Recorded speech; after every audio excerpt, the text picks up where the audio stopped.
A very good evening and a warm welcome to Buddhist Mahavihara's Facebook page.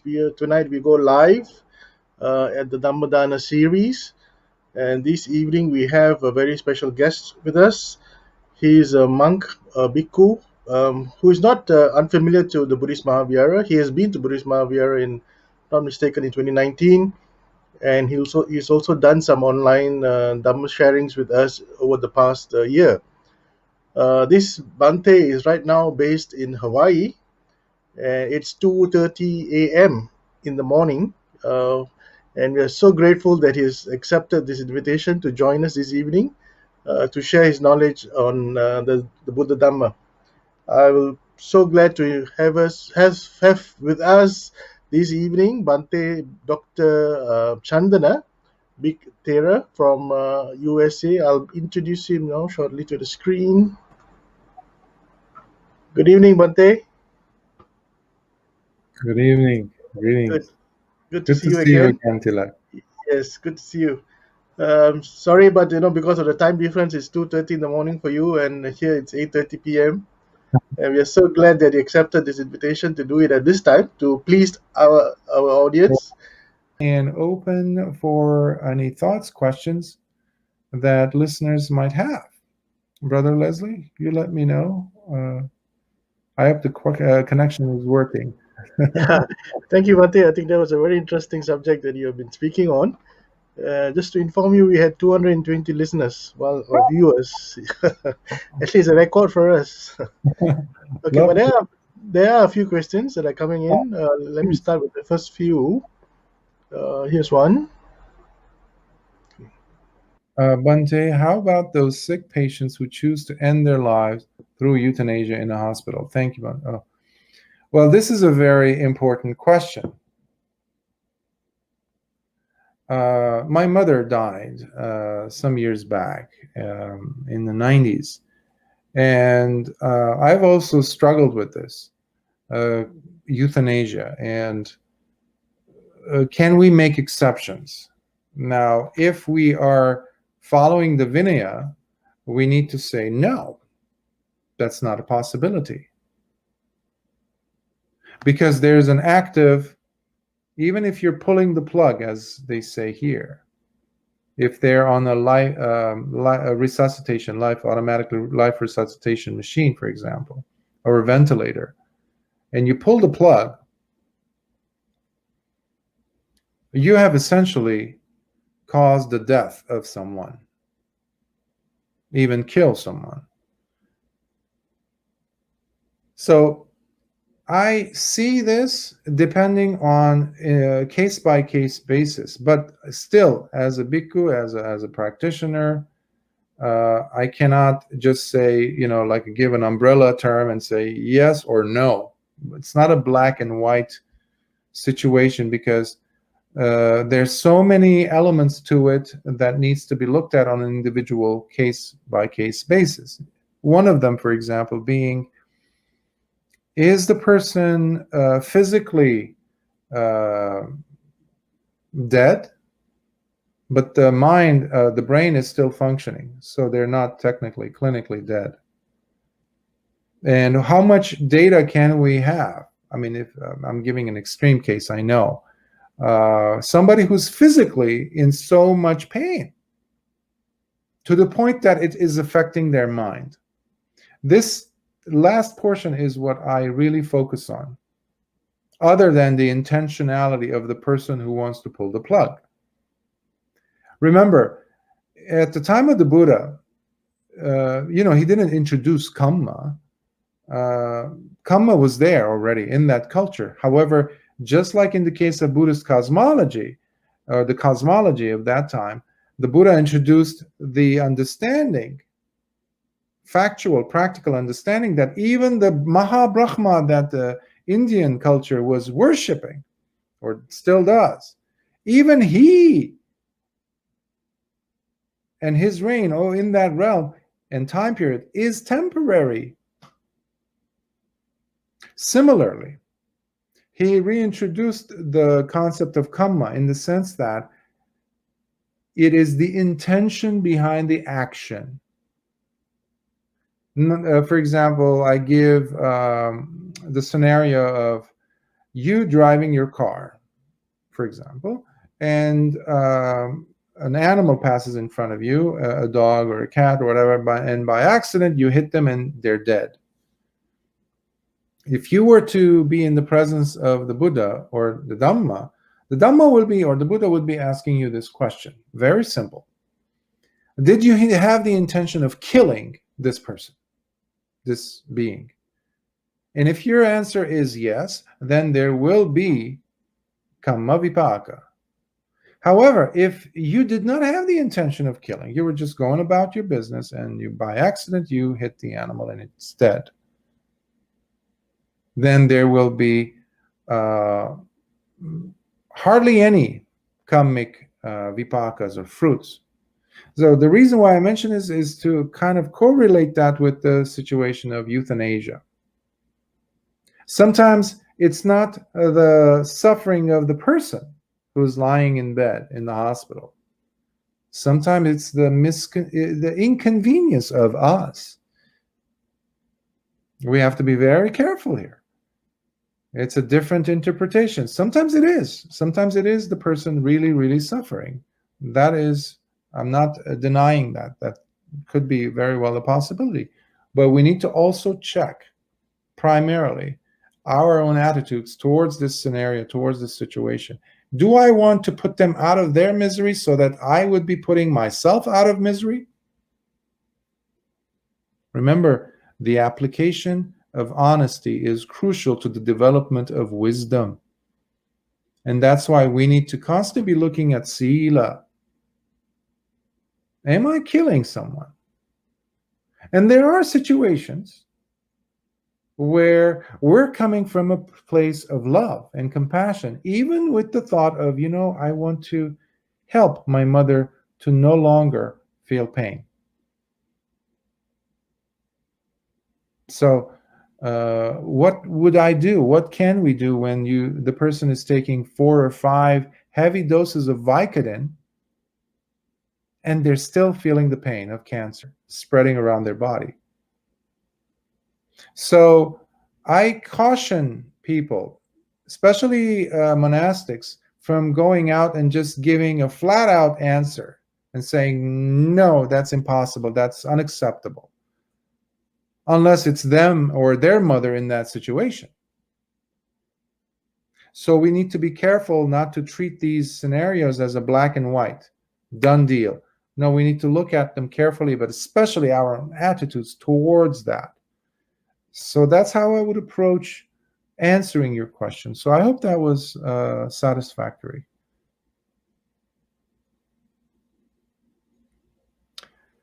Bhante, what should we do to invoke the protection of Devas and Deities?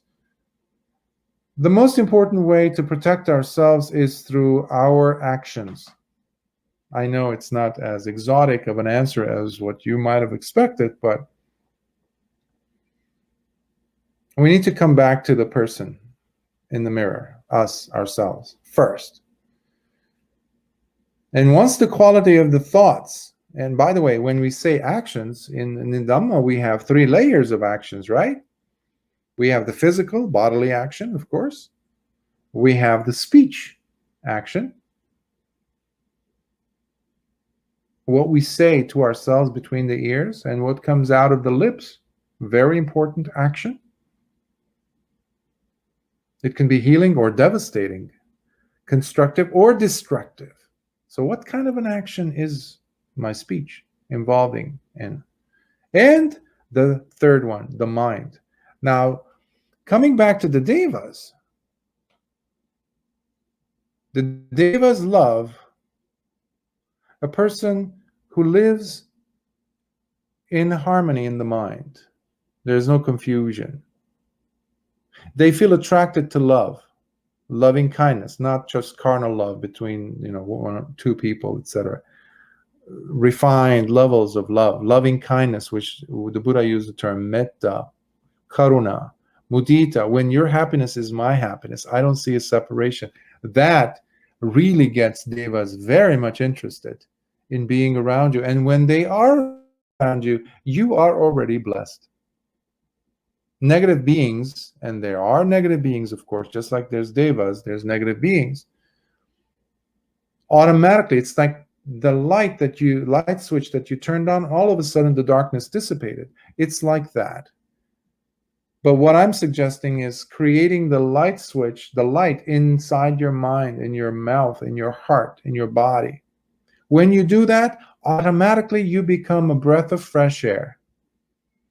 Like, have you ever walked on the street or somewhere you're going through the neighborhood, and all of a sudden you get a whiff of some jasmine or roses or something delicious, something so fragrant? All of a sudden that captivates you, that gets your attention. A person who thinks good thoughts, a person who thinks about well-being of others, it's like that fragrance to the devas. The devas are not that much interested to be around people. And the Buddha gives so many lovely examples when he was asked about, for example, well, how come they don't come back and talk to us and tell us, our loved ones, when they die, they go to heaven. How come they never return? This was some of the themes of the questions. And the Buddha said, imagine you were in the sewage, in the gutter, in piles of disgusting excrement, smelly, dirty, urine, everything.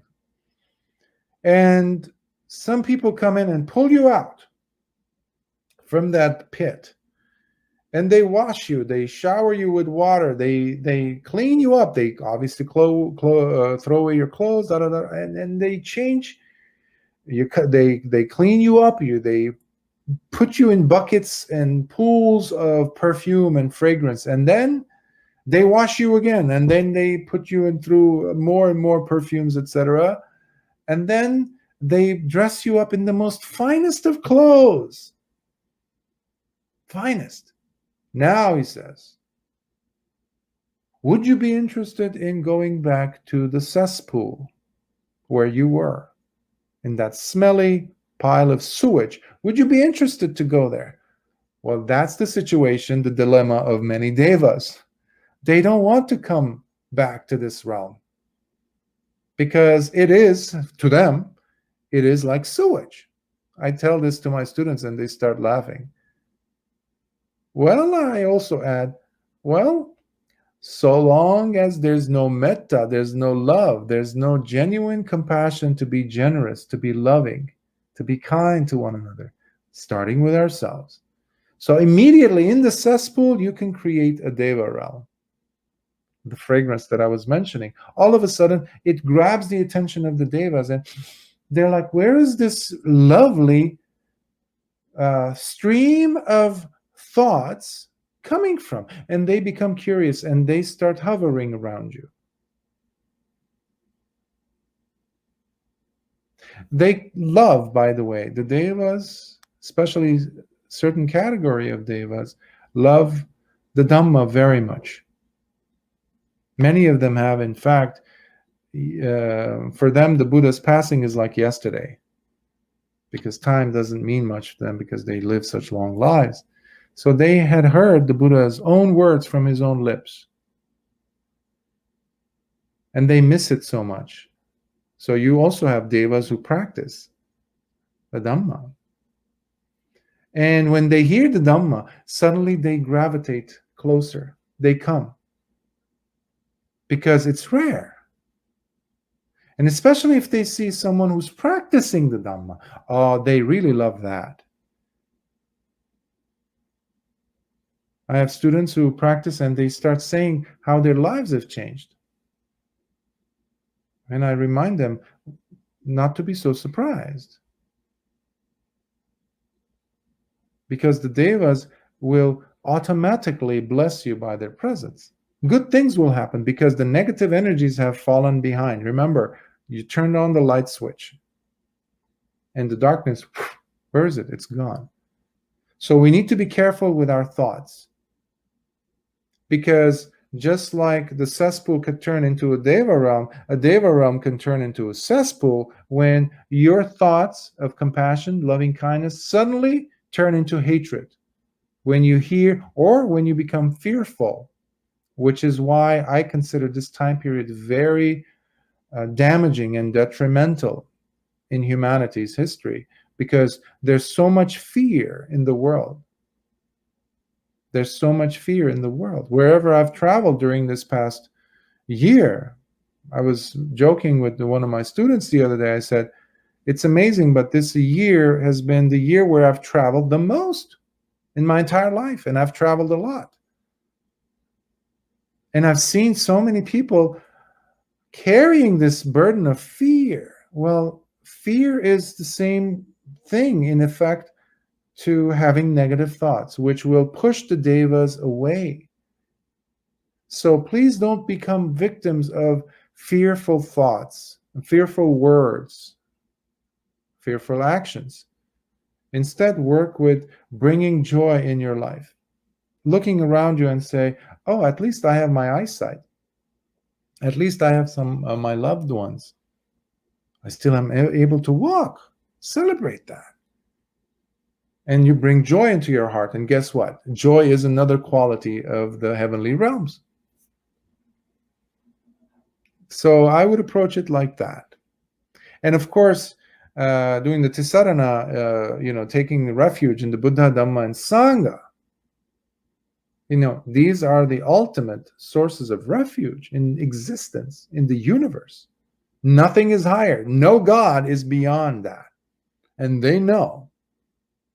They know, and they will bow down to that, but they will bow down to the truth of it within the heart of the person. It's not through words, remember. It's not through pujas, blind ceremonial things. That's total nonsense. It's the quality of the mind. It's through action.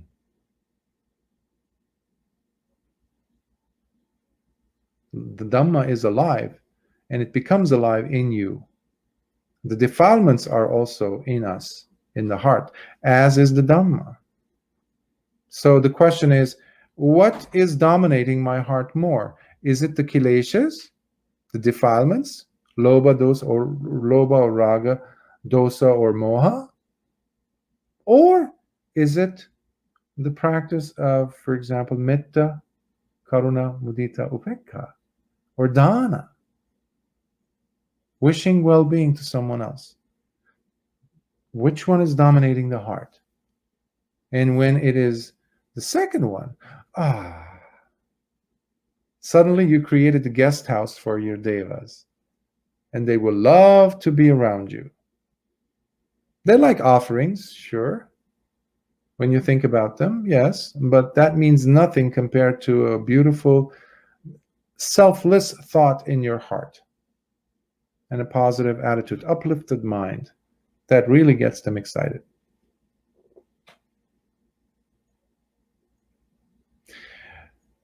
Which is the most important and most precious? Is it life, mind, or faith? Thank you. It's a combination. If you've been carefully listening to what I was saying, you see how working on the mind is life work. Life work. And faith is important. In Buddhism, in the Dhamma, we have saddha. Some people say, there's no faith in Dhamma. That is not entirely true. The Buddha did not teach blind faith, but there is faith. So, for example, we must have the basic elemental beginning level of faith, at least in the Buddha, in the awakening of the Buddha, when we start this patipada, in this practice. So we need to have that. Okay, when I'm sharing with you some Dhamma and I say Sila, Samadhi, Panya, at least, even if you do not have any of those in your life, you start to have, the person needs to have, rather, a level of faith in themselves to be able to cultivate and maintain these qualities for some brief, at least, moment in time. Faith in your goodness, so many times I mentioned to students, that's essential. We're not forcing something, like putting a square peg into a round hole, forcing it with a hammer. That's not the Dhamma. That's not this practice. In fact, it has nothing to do with the Dhamma of Lord Buddha. So we need to apply wisdom, whether we're dealing with life, whether we're dealing with the mind, whether we're dealing with faith. So we start with the basic faith, presence of faith towards the Buddha, the Dhamma, and the Sangha. Now, they have the person's own life, your own mind, as their testing ground. Your life is the testing ground for the Dhamma. I tell students, never believe anything I say. Never. Even if I quote the suttas.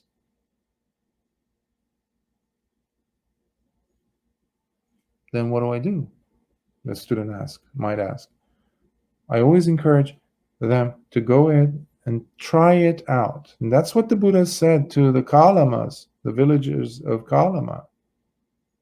Go ahead and test it. Try it. For example, if your faith system, usual faith system, is something like you wake up in the morning and you're going to go to work and you're thinking, oh, there's going to be traffic. Or when you get something, an email, and your thinking is your faith system. Faith system can be a synonym for belief system. Could be a synonym for your framework, your negative bias, etc. in this case. So if you're expecting emails and the moment you see an email pop or a text message, SMS comes to you, you start thinking, oh, it's going to be the worst news ever. That means it's the absence of faith. So you are bringing in negativity. Remember, what comes out into the next moment, into the future, depends on what's happening now. What I do now dictates what will come next. So life, a mind, so you're purifying the mind from all the junk, all the nonsense, the toxic stuff of negative bias. Framework that doesn't suit you anymore. It's toxic. So we need to constantly do the cleanup. And when you clean your mind through the proper application of faith, through effort, there's the 5 faculties, right? So there's saddha, there's sati. Sati has to be there. There's virya, there's samadhi, and there is panya at the end. So these applications suddenly bring the person to a mental quality that is purer, and then your life becomes purer. And because of that, there is more saddha. So they start adding each other up. That's why it's an organic, cumulative impact that your work will be producing. But it needs to have the presence of honesty, where you say, what is the quality of my faith system today? So that's what I would offer you. Bhante, sorry, just to interrupt, we have about 5 or 6 questions left to go, so maybe we might have to cut short the answers a little bit. Oh, okay. I don't mind answering them, but I can cut all those questions. But don't worry about me or my time, please. But yes, isn't the state to which all Buddhists aspire? Isn't it nirvana, the state to which all Buddhists aspire? I cannot speak for all Buddhists, and what do we mean by Buddhists? For example, it takes a lot of courage. I used to teach leadership classes when I was a layman many years ago in college, and one time a student came to me crying. And I said, why are you crying? And she's an adult. And she said, I realize now how much of an obstacle I have been for myself. And I asked why. She said, I am my biggest obstacle because I apparently don't want to succeed. She had never had the thought of becoming a leader and becoming a successful leader in her field. So we talk about nirvana or nibbana, but people really, oftentimes, I can't speak for everyone, as I was saying, they don't have the proper understanding what nibbana is. It's like, I want to be rich. Okay, why? Why? The person needs to first understand why we aspire to attain nibbana. And the fact that I'm coming back to is the presence of dukkha. Now, everyone is experiencing dukkha on some level, but how many of us are awake to dukkha? Meaning, are we aware of the presence of dukkha? And how deep is that wound? How deep is that realization? That brings the person to that realization that, oh, I need to get rid of this. What are the causes? And then they start doing the Four Noble Truths. So automatically, the person transitions towards Nibbana. Nibbana is not a state up there somewhere, a place that we go to in time and space. It's the transformation of the quality of the mind. People sometimes are shocked when I tell them that in this practice you can experience mini nibbanas, small nibbanas. And how do you do that? When you see that there is dukkha, the first noble truth, when you understand the causes, the origin, how dukkha arises, that's the second noble truth, and then you realize that the second noble truth is because I'm attached to something that I want that is not happening. So when you understand it and you let go, suddenly there's the third noble truth, which is nirodha, which is the cessation. That is nibbana. That is nibbana. Small, because the pain just dropped. And how do we do this? Continuously, we practice the magga, attangika magga, which are the eightfold path. Right speech, right view, right intention, right speech, right action, right lifestyle, right effort, right mindfulness, and right collectedness of mind. And if they are on the right path with a good teacher and following the suttas, following the teachings of the Buddha, not commentaries, including the Visuddhimagga, but go back to the suttas, and they're being observed, followed, and attended by the teacher, and they're following directions without adding or taking anything out. Suddenly the person knows for oneself the experience of Nibbana. You can experience Nibbana in this life. There's no guesswork here. We don't gamble. So next question, Brother Leslie. Why Mara is in heavenly abode? That's a question that I struggled with. There are higher realms where there are called beings who control the creations of other beings, and there's a lesser heavenly abode where there are beings who enjoy creating. So, and there's Mara. Mara is different than Satan that you see this depicted in Judeo-Christian Islamic tradition, where there's just evil intent to destroy, to da-da-da-da-da. Mara's main intent, Mara doesn't even want to mess with that, but this character, has, and this goes back to those, I would like to add this to the 10 questions that the Buddha did not want to answer, because the function is more important to me as to why a Mara, an entity like that, is there. Well, the function of Mara is simply to dislodge the practitioner, the true Buddhist, from their path, meaning to dissuade you, to convince you to drop out of the race, if you will, to convince you to stop believing in yourself, to stop working on your faith, and to keep you constantly, steadily on this hamster wheel called samsara. Because just like a child playing with its toys, Mara is playing with different beings, including devas, including brahmas. Brahmas are not necessarily wise, like I was saying earlier. There's a lot of delusion there, and there's a lot of pompous self-centeredness, selfishness in those realms, thinking that they are the God, for example. And that is a delusion that's played nicely, a mirage, a maya played nicely by Mara. So instead of asking that question, I would say, how can I avoid? Because this will take us to metaphysics.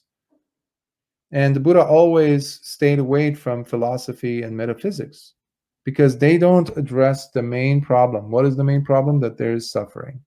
I am suffering, whether through Mara or not. And there's a lovely incident between Venerable Mahamoggallana, who was an arahant, who was advanced student, who was actually the second in command in psychic abilities compared to the Buddha himself. So one day, Mara tries to sneak in, and he sneaks into the gut of Venerable Mahamoggallana and to cause trouble.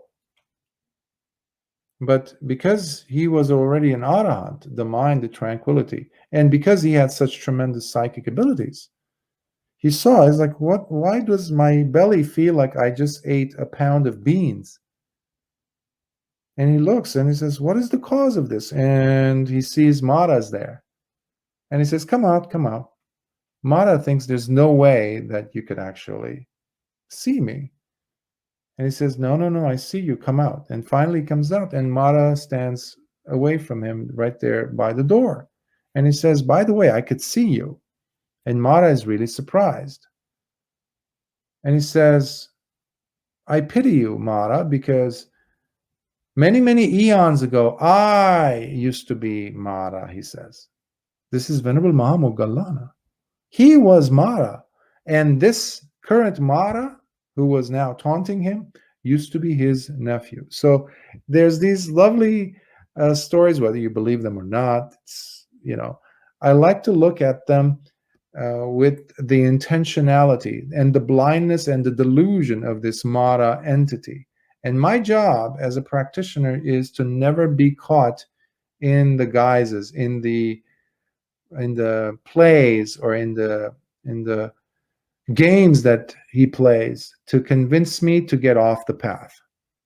I mean, he's very incorrigible in a sense, because he was still, even after the Buddha became the Buddha, he was still trying to convince the Buddha to become attached to his senses, or to kind of push someone like Venerable Sariputta into becoming angry, for example, or Venerable Mahamoggallana. So rather than asking metaphysical questions, we need to come back to the practice, because it takes you away from the practice, such questions. That's how I see it. If you're fixated on it, that is. But if you're learning from this question, because questions are necessary, of course, but how are they helping to reduce my suffering? That is the main question that needs to be asked. Learn from these questions, of course, and whatever is being offered by teachers. Next question. Are you saying Amitabha Pure Land practice is wrong? As a practitioner of the as a follower of the Buddha, I don't even call myself a Theravada, because Theravada came after the Buddha.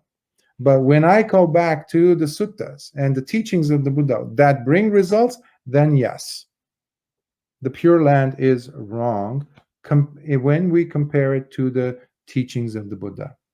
Now, I know that many other bhikkhus will not like what I said, because we live in a culture where we're very integrated. We have to be very respectful towards one another, and We have been respectful for one another throughout ages in this tradition, in the Buddhist tradition in general. But when it comes to the Buddha's teaching, when it comes to the Dhamma, we have to set the ground right and say things the way there needs to be said compared to the Dhamma. So I was a scholar, I was a textual analyst. I used to read texts and I used to look at the sources of these texts. And not just Buddhism, of course. And there are disciplines in universities to really critically look, take a piece of text and read it. There were other monks, bhikkhus and bhikshus, also Mahayana, Theravada.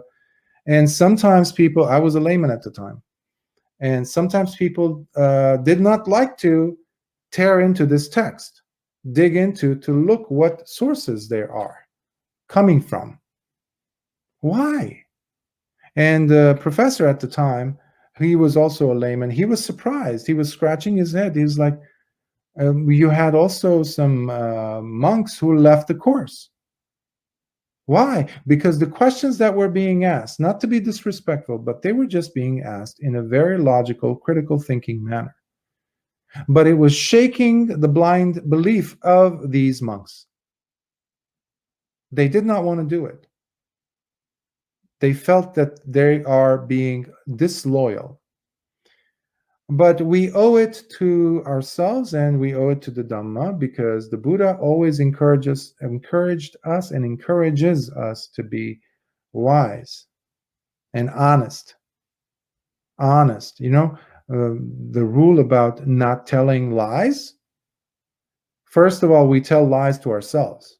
There's no way in the suttas that there is a pure land in the Western tradition, Western land, or these things were from different sources, actually, non-Buddhist sources.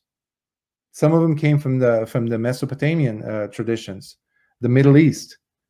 They had nothing to do with the Dhamma. So new ideas came in, philosophies, and the teachings of the Buddha was pushed aside because people were becoming lazy. They wanted quick solutions. That's why if you say a certain mantra-like formula, then, I was a believer in this myself, then you are to be reborn in such and such a heaven. Well, unfortunately, that's never been the case. It's blind faith. There needs to be practice. There needs to be work done if we want to end suffering. And we're not gambling. Yes, if I say this many times this, like today I was talking about with another group on Zoom on the futility of mantras, which again is not part of the tradition of the Buddha, if we're being honest. See, I can tolerate these different philosophies and just be nice, but at what cost? We have to be truthful to the Dhamma. Otherwise, the Dhamma has been dying from the moment that the Buddha uttered them, said them.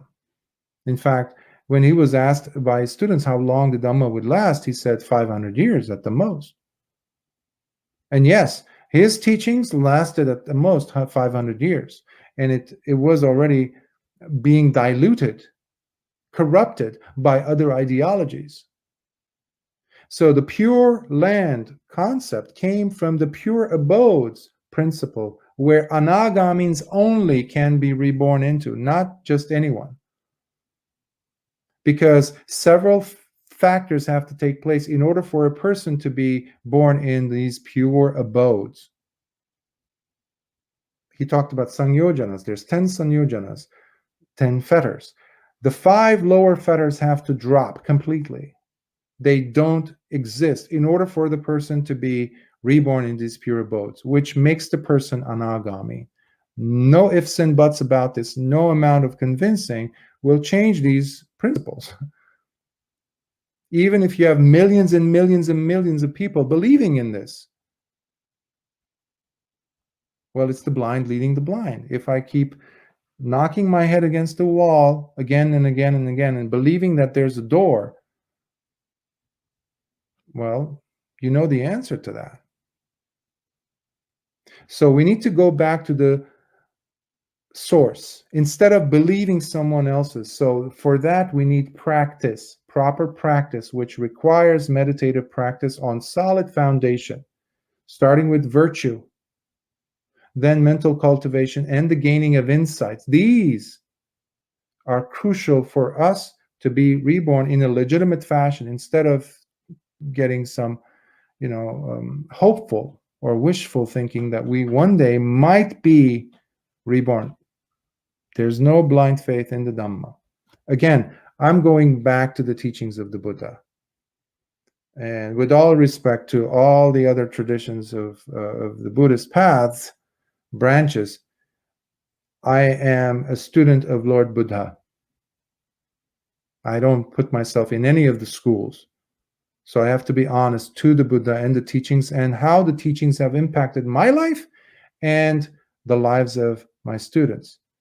And also, in the function of a psychotherapist, I will never, ever be giving any of my patients tools or interventions that do not work.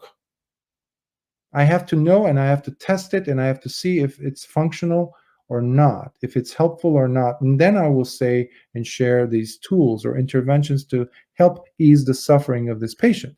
I will never lie. The Buddha never lied. So we need to come back to these. It has to be tested and seen for oneself and then shared. So that's what I would share for that question. Another question? What are the greatest human qualities we have that can motivate us in our quest for enlightenment? I love that you mentioned greatest human qualities, plural, because the Buddha shared with us the Dhamma in a way where it has so many formulas, formulaic structures, numbers. So you can pick any one of them. I mentioned earlier the Attangika Magga, like the Noble Eightfold Path, or the Four Noble Truths. These are great qualities, the understanding of them, the Eightfold Path, to be able to apply them.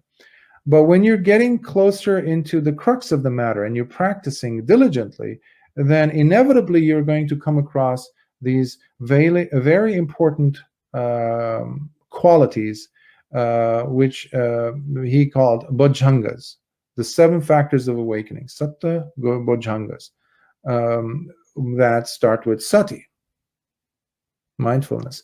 Then there's dhamma vicaya, penetrative, wise way of investigating. Then you have energy, the perseverance, the thing that keeps you going despite the hindrances that come in, the nibbana. Then you have joy, the factor of joy. Then you have passaddhi, when you have tranquility of mind, which prepares the ground for samadhi. And then you have upekkha. So the Buddha says, if anyone wants to attain arahanthood, or even any of the other stages, then using the satta bojjhangas is crucial. So that would be greatest qualities. But as a human being, and again, obviously there's so many others, great qualities, I don't see these, as you notice, as principles outside of myself. They have to be part of the mind, of the person's personality. So virtue, the Buddha talks about the highest virtue being patience, khanti. But it's an amalgamation. It is a mixture. It is a blend of several qualities, including satya, the truth, being truthful, honest, being courageous, and being courageous when you find yourself to be completely alone, for example, in your understanding, not just thinking, but understanding. When you're alone and you want to persevere, You want to still push through the hardship. When you seem to have no reason to continue, but you do continue, because you realize that in life there might be one person, or just one person in this whole planet of 8 billion. This one person might benefit from you existing today, and you exist for that person to change that person. That can become the greatest quality for you. So, as you notice, I'm not giving you a one answer, like, it's this, not that type of a thing, because depending on the situation, it's very organic. But we need to keep the doors open for these higher qualities of mind to seep in and to participate and to contribute their wonderful treasures with us if we apply them. Very important. And then we're always chiseling. It's like a sculpture that's being chiseled by the sculptor, like a Michelangelo who's working on a beautiful statue, carving out of marble. You're always refining, always refining. So these qualities, as need be, can come in, but keep the door open. And the best way to keep the door open is to practice the 3 trainings. So I guess I just gave you the answer, huh? Sila, Samadhi, Panya. These qualities are the highest. Sila, which is virtue. It's not what I believe in. It's not what I tell people. It's, first of all, how am I living my life? Is there nobility or not in my choosing of actions, in thought, speech, and body? And am I practicing cultivating the mind through meditation? And then, am I bringing wisdom into my life? Is my wisdom growing? So that's how I would approach that question. Any other question? If someone has done wrong, how do they repent? And when they do good, does it change the karma of earlier wrong? Someone has done wrong, how do they repent? When karma is done, it's done. The consequences will be coming sooner or later. Now, future karma, the actions to be committed, that's a different story. And the repenting part, yes, I want to address that. There is no, of course, people come and talk to bhikkhus, and you have something similar to, obviously, with counselors, with therapists, psychotherapists, and also in church, when a person goes to the pastor or the priest and says, please, I want to share with you these secrets, I've done this and this, to kind of get it off their chest. That's good. But what we usually recommend to people to do is, if you're practicing the 5 precepts, you observe through mindfulness, oh, I just broke this precept. Now, instead of beating yourself up, which is usually the case, many people will blame themselves, barrage insults at themselves. How could I do that? My teacher will be disappointed. The Buddha would be disappointed. All these things. Instead of doing those things, make sure that you understand that you have committed wrong. That's number 1. And if it involves someone else, go and tell them, you know what, I just lied to you. I just took this from you. And if there's a way if you've taken it, stolen it, give it back. Even if they're not looking, if that's possible. But many times these are not, people don't do all the time heavy type of wrongdoing, but they treat it like it is.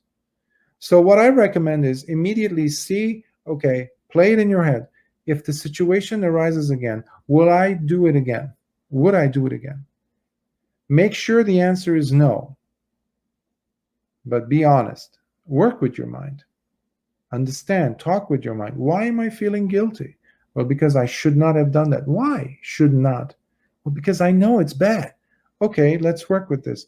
If it happens again, the situation. Would I do it again? No, I don't want to feel this bad again. Okay, fine. That's good. Now go ahead and find a statue of the Buddha, even if there aren't any. Have one in your mind. Imagine yourself bowing down to him again.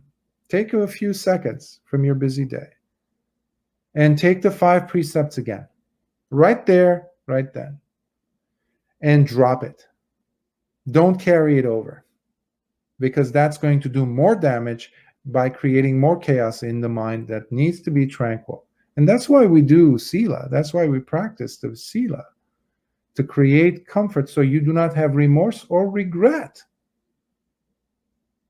That's what the whole point is, to create calm and collectedness in the mind so wisdom arises. So if you've not done anything wrong, your mind is not going to go back and say, hey, do you remember you did this? There's nothing to complain about. There's nothing to repent. And when you do break a precept, pause, ask yourself, would I do it again? Make sure you don't want to do it again. And then take the precepts again and go about your day with a smile. Any other? Okay. Why there are so many Buddhas? What is the original Buddha? There is no original Buddha. Over the centuries, there's been added Buddhas. We see, I think it's 8 or 9 Buddhas that are talked about by the Buddha himself, Buddhas preceding him, and this is in the Digha Nikaya. But later editions added 28 or 29 Buddhas, and you go to different later traditions of Buddhism itself, and you find hundreds, if not incalculable amounts of Buddhas, as many as the stars or grains of sand. Again, we're going into metaphysics. Who cares how many Buddhas there are or were, or who was the first Buddha? There was none, by the way. First. It's just a continuum. It's a process. That was the first question I asked as a Christian when I went to my teacher, who was Mahatera, Bhante Ratanasara. He was Mahanayaka Thero. And when I met him, he's the one who gave me Candana, the name, years ago as an upasaka, which I kept out of respect to him. But I asked him, Bhante, I said, I don't understand Buddhism. I don't know Buddhism. But what was the beginning? Because I was coming from a Christian, Judeo-Christian mindset, and God created this. This was the beginning. It's just like Disney movies, they always have the beginning, the good guy, and then the bad guy, and the bad guy dies or something. There's no such thing. It's a process. So I really had to struggle with that continuum that I was always being presented. We would say, Candana, it's a continuum, it's a process based on conditions. There is no beginning, just like there is no beginning with the Big Bangs, plural. So science proves this. But the limited infantile mind in us would like to have a beginning and an end, a good and a bad. That's, again, infantile way of looking. And it takes the responsibility off our shoulders, and now we're engaged in metaphysical talk and conversation, which is absolutely fruitless, useless.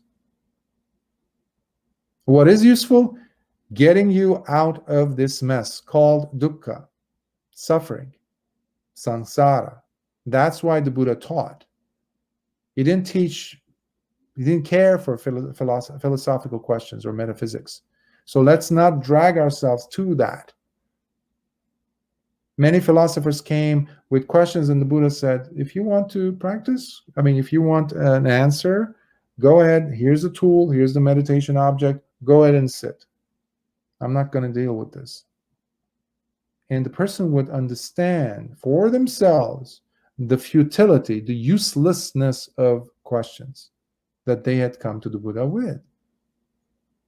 We have examples of Malunkyaputta and others to demonstrate this from the suttas. Any other questions? Puja is rite and ritual. Why then is puja performed every time? That's the problem. The Buddha never cared about rites and rituals. But again, Just like in the case of saying mantras or repeating a certain prayer, hoping to be reborn in a pure land somewhere, pujas is doing the same thing. It's laziness. I can go and do the ceremonies. I can get some robes for the temple. I can get some flowers, and I can give the abbot the name of my deceased family members, or my family. Somebody is pregnant, so we can go do pujas. Or they're lovely. They're important for the human societal functioning, and it's a good relationship to have, because with pujas also the temples are being supported financially, because there's usually small dana that they give, whatever.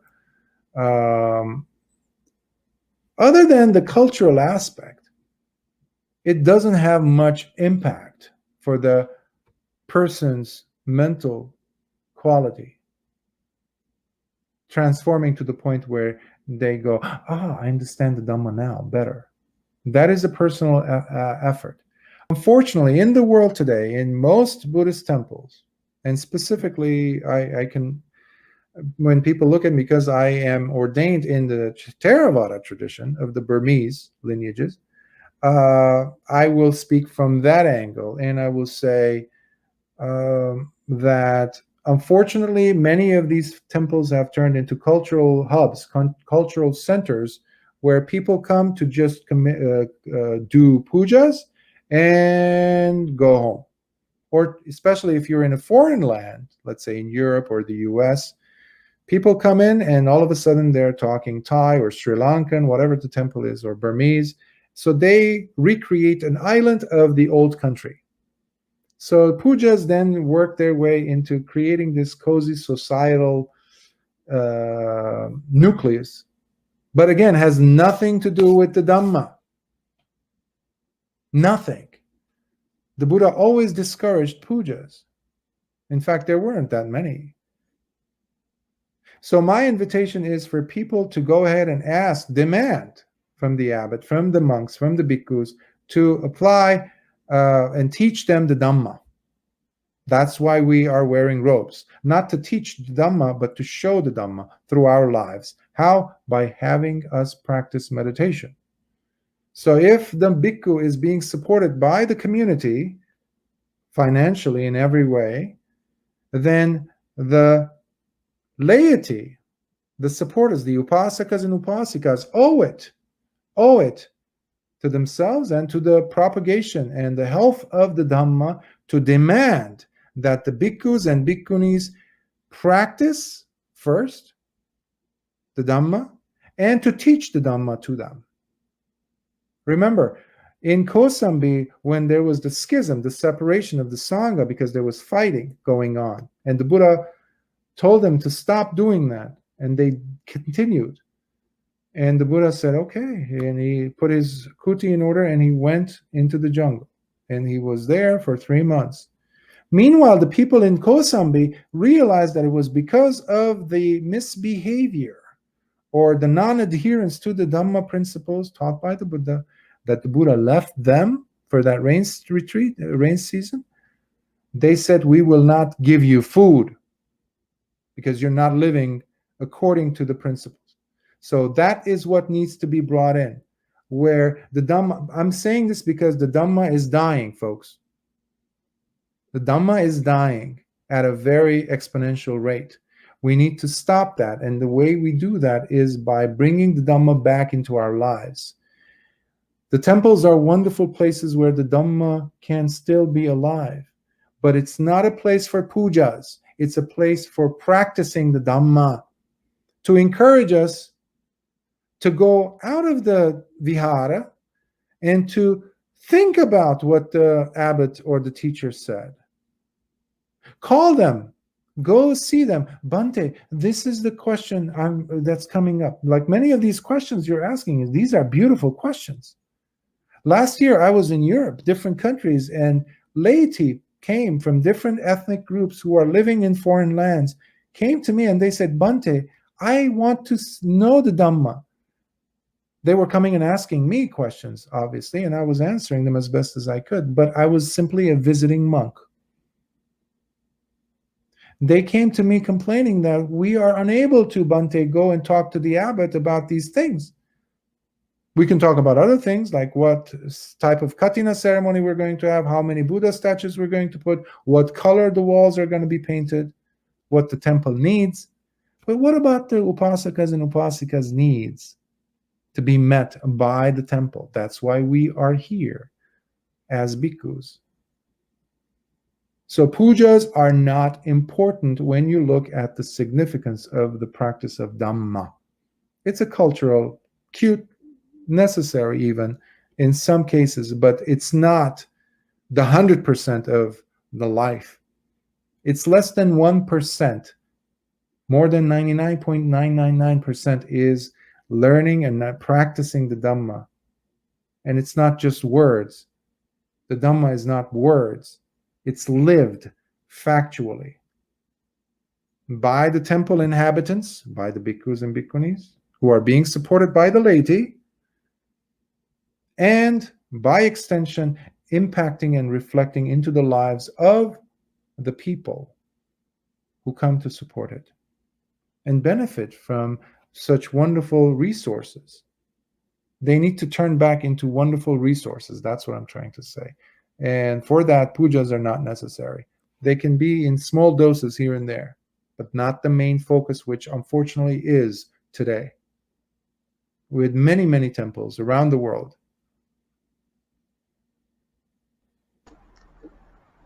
Bhante, we are good, Bhante. Okay.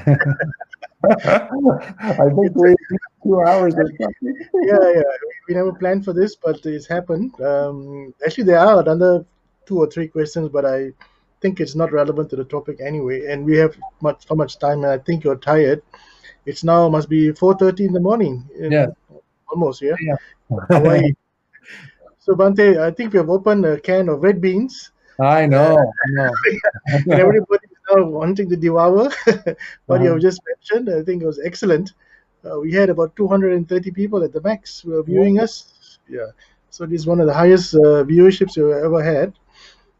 Also because I think the topic was quite controversial, life after death. I think most people like to know what's happening, what would have thought, but we kind of deviated from that topic. And very grateful for you, Bhante, to be with us this morning. So before we end this evening's Dhamma sharing, Bhante, would you kindly do the Anumodana to the Devas and to the departed beings? Sure. Please come to center your mind and take a good deep breath and exhale it out.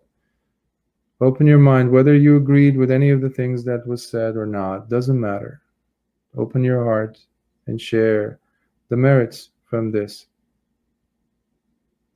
Akasata chabumata devanagamahiddika punyantang anumoditva chirang rakhantu lokasasanam. Akasata chabumata devanagamahiddika punyantang anumoditva chirang rakhantu desanam. Akasata chabumata devanagamahiddika punyantang anumoditva chirang rakhantu mam paranti. Sadhu, sadhu, sadhu. May you all be well. May you keep yourself safe, and may the smile never leave your hearts and your faces. May the Dhamma continue in your hearts, in your minds, and may Sila, Samadhi, and Panya send down their roots inside your hearts and transform you to the better, to take you to the release from samsara. Sukhi hontu.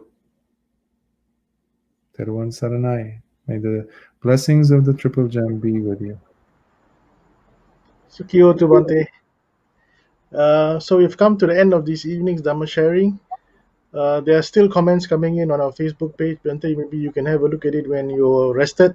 And there on our Facebook page, there's non-stop comments. I have I to think, wake up in yeah, a few more hours, yeah, in yeah, 4.5 hours, and give yeah. another talk in Los Angeles. Yeah, 9 o'clock, yeah, 9 o'clock Hawaii time. Yeah. Yeah. So, on behalf of the management committee of the Buddhist Mahavihara as well as the monks of the Buddhist Mahavihara, we'd like to take this opportunity to thank you for taking time off and to join us and to share your Dhamma knowledge. We always look forward to your Dhamma sharings, Bhante.